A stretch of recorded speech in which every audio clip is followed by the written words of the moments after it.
ay rated SPG. Striktong patnubay at gabay ng magulang ang kailangan. Maaaring may masiselang tema, lengguwahe, karahasan, sexual, horror o droga na hindi angkop sa mga bata. Isang napakalaking digmaan nga ang nagaganap dito sa Encantadia.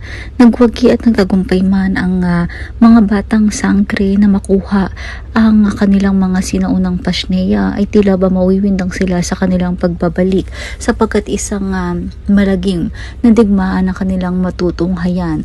Ngayon ay pilit pa rin lumalaban ang ating mga sangre.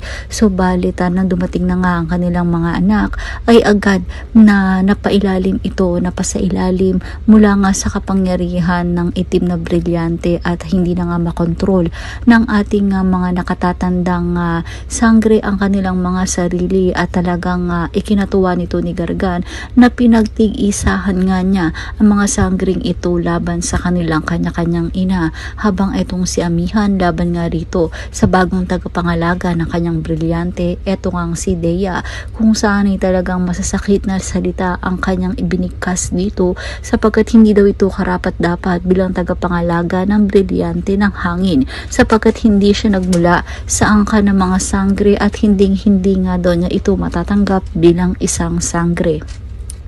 Habang ang ating tatlong sangre na sina Flamara, Terra at Adamos ay tila ba hirap na hirap sapagkat kanilang ina ang ngayon ay nasa harapan nila at kinakalaban sila.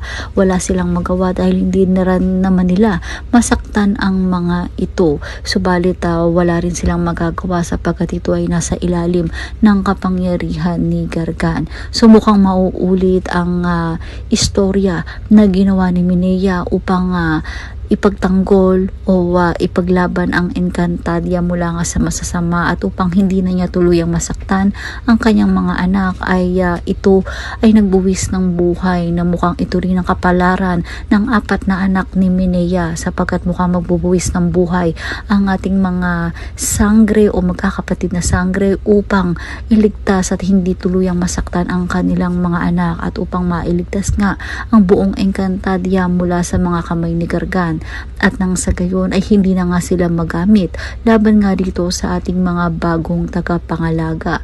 So isang nakakalungkot na kaganapan ang matutunghayan ng lahat at maging si Cassiopeia ay walang magagawa sapagkat talagang magaganap daw kung ano talaga ang itinakda. Yan ang mga dapat nating subaybayan sa mas sumitinding digmaan dito nga lang sa Encantadia Sangre.